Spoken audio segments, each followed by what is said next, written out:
नहीं मिला। पूछती हूँ, उसका जवाब मिल जाएगा सत्ता पक्ष से। मेरे सवाल का आपने जवाब नहीं दिया। मैंने दिया आपको जवाब। नहीं, आपने मुझे बताया कि एक शिंदे ने एक मिनट मेरा ये हलफनामा दिया है कि संघ के लोगों ने धमाके कराए और फायदा उठाया। आपने मेरे सवाल का जवाब नहीं दिया हुआ है। इसी केरल में संघ से जुड़े कई लोगों की हत्या की गई है। अंजना जी, हाँ सॉरी मैं भूल गई थी। वहां पर इस तरह की फोटो डालने का, आप सुनिए एक सेकंड सुप्रिया जी, बस एक सेकंड। कोई भी कांग्रेस की ही अगर आप देखें तो खादी के कपड़े हैं, खादी की साड़ियां हैं, खादी की साड़ी डाल दे, कोई उसमें आग लगा दे और वो फोटो डाले, आप बवाल नहीं मचाते क्या?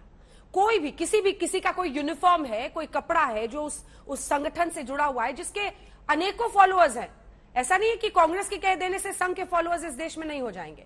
आप उस पर आग लगा दे तो क्या ये अपने आप में गलत नहीं है? एक बात सेनली सोचिए, कांग्रेस पार्टी का ही प्रतीक हो कोई कपड़ा, खादी हो, कुछ भी हो, तो उस साड़ी में कोई आग लगा दे और वो फोटो डाल दे, क्या ये सही? क्या आप उस पे आप क्रॉस कर सकते थे? कई तरीके होते हैं, प्रतीकात्मक राजनीति के भी कई तरीके होते हैं, लेकिन जब आग डाला जाए, उस पर खून दिखाया जाए, इसे हिंसा माना जाता है। तो मैं आपसे एक सवाल पूछती हूं, जब हमारे सिंबल को प्रधानमंत्री नरेंद्र मोदी ने खूनी पंजा कहा था, तो वो हमारे प्रति कौन सा प्यार दिखा रहे थे? क्या हमारा सदस्यता अभियान लॉन्च कर रहे थे? वो भी तो राजनीति कर रहे थे। हमारे इसका जवाब दीजिए। खूनी पंजा कहने वाले प्रधानमंत्री को इससे बड़ी चिंता है? मैं जानना वो हमारा सदस्यता अभियान था क्या जो मोदी जी लॉन्च कर रहे थे, या हमारे प्रति बाहें बढ़ाकर प्रेम दिखा रहे थे? ठीक है, और ठीक है, एक आपका चीज जवाब मिल गया, उस पर रिस्पॉन्स ले लूं उनका, क्योंकि सत्ता पक्ष के यहाँ पे प्रवक्ता हैं, सत्ता पक्ष के प्रवक्ता हैं, और आपने मुझसे टी शर्ट की बात पूछी। टी शर्ट का हवाला मैं पहले दे चुकी हूँ। ये 10 लाख का सूट, ये देखिए अमित शाह जी का 80,000 का मफलर, ये विदेशी की बात करेंगे। अमित शाह जी का गुच्ची का 70,000 का मफलर, ये विदेशी टी शर्ट की बात करेंगे। अरे छोड़िए इस आडंबर और ढोंग को, बेरोजगारी और महंगाई पर बात अंजना जी, आपने मुझसे पूछा। अंजना जी, मुझे बहुत दुख और आश्चर्य हो रहा है, मुझे कष्ट भी लग रहा है। मैं बहुत शांति से सुन रहा हूँ, ये मुस्कुराने का विषय नहीं है। और आप दोनों मेरी बहनें बैठी हुई हैं, एक एंकर के नाते एक बहन बैठी है और एक प्रतिद्वंदी के नाते एक बहन बैठी हुई है। बहुत संवेदनशील होती है महिलाएं, स्वाभाविक है, बहुत इमोशंस भी होता है। और जिस प्रकार की तस्वीरें मैंने दिखाया, पति की हत्या, पत्नी के सामने जो पत्नी प्रेग्नेंट हो, और जिस प्रकार से मैंने आपको अभी कई लोगों के तस्वीर दिखाए जिनका निक्कर में हत्या की गई, उस पर एक जवाब नहीं बल्कि उस पर मुस्कुराया जा रहा है। उसके बदले आप मफलर दिखाइए, चाहे कुछ भी दिखाइए, चाहे टी शर्ट दिखाइए, मगर मुझे उस पर उत्तर चाहिए था, उस पर उत्तर नहीं मिला, नंबर 1। नंबर 2, आज एक बहुत बड़ा विषय हुआ है, मतलब एक छोटा सा सेंटेंस तो है, मगर कांग्रेस की मानसिकता को देखिए। मैंने लिख लिया उसको क्योंकि मुझे लगा कि ये बोलना चाहिए। आज कांग्रेस की प्रवक्ता ने कहा कि हम तो केरल में यात्रा कर रहे हैं। ये दूर दराज बैठे हेमंत बिस्वा शर्मा को इसमें बोलने की क्या जरूरत है? आसाम से, नॉर्थ ईस्ट के पति और जो हमारे पूर्वोत्तर के राज्य हैं, उनके प्रति इनकी भावनाओं को देखिए। दूर दराज, उनका क्या लेना देना है इससे? दूर दराज में आसाम पड़ता है, आसाम का क्या लेना देना है? और यही कारण रहा कि आज कांग्रेस पार्टी का सुपड़ा साफ हो चुका है।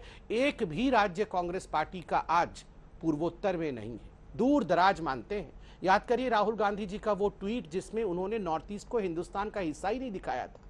दूसरी बात, इन्होंने कहा संघ बम बनाता है और संघ जो है पूरे देश में दंगा कराता है। इनकी हिम्मत नहीं होगी, इनकी हिम्मत नहीं होगी कि ओसामा बिन लादेन के खिलाफ बोल दे, इनकी हिम्मत नहीं होगी कि सिमी के खिलाफ बोल दे। याद करिए राहुल गांधी ने तो स्टेटमेंट दिया था कि हिंदुओं से इस देश को ज्यादा खतरा है, सिमी से खतरा नहीं है।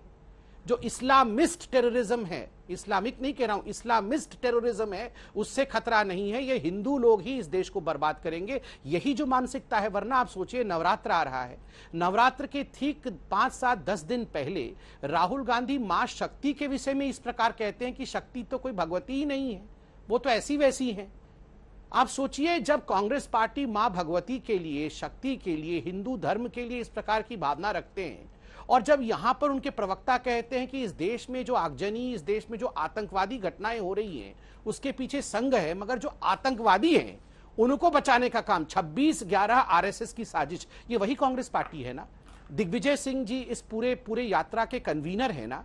ये तो वो दिग्विजय सिंह है जिन्होंने 26/11 आरएसएस की साजिश, तो ये निक्कर जलाने की जो तस्वीर है ये केवल नई नहीं है। 26/11 का पूरा ठीकरा किस प्रकार से पाकिस्तान से हटा करके उसको भारतीय जनता पार्टी और संघ के ऊपर फोड़ा जाए, उसके लिए भी सोनिया गांधी जी ने इंटरनेशनल कॉन्स्पिरेसी में भाग लिया था। मोटा माल मिला होगा जरूर, बिना पैसे के तो ये माँ बेटे काम करते नहीं। और मैं तीसरा एक बहुत बड़ी बात बताने वाला हूं और तथ्यों के साथ, ये आग जलने का जो विषय है ये कोई नया नहीं है कि एक्सीडेंटली ट्वीट डाल दिया। आप याद करिए, अभी कैम्ब्रिज गए थे राहुल गांधी, कैम्ब्रिज में आयोजित किया गया था आइडियाज फॉर इंडिया। इंडिया क्या है, उसका आइडिया क्या है, इस पे एक टॉक अरेंज किया गया था ब्रिज इंडिया द्वारा। उसमें राहुल गांधी ने क्या कहा?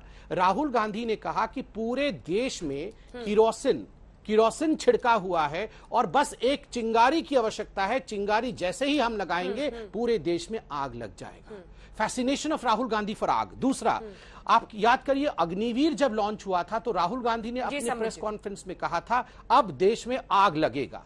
उसके बाद चिंतन शिविर मई में किया था इन्होंने जयपुर के अंदर, उदयपुर के अंदर, वहां राहुल गांधी ने कहा था देश में अब आग लगने का वक्त आ गया है। किसान आंदोलन में इन्होंने कहा था जब किसानों को यह पता चलेगा तो वो देश में आग लगा देंगे। ये राहुल गांधी और आग के, राहुल गांधी तो कोई पुष्पा नहीं है, ये तो पुष्पा तो नहीं है, आप जानते हैं वो क्या है, पुष्पा तो बिल्कुल ही नहीं है। और ये कोई पुष्पा का खेल भी नहीं है कि मैं आग लगा दूंगा।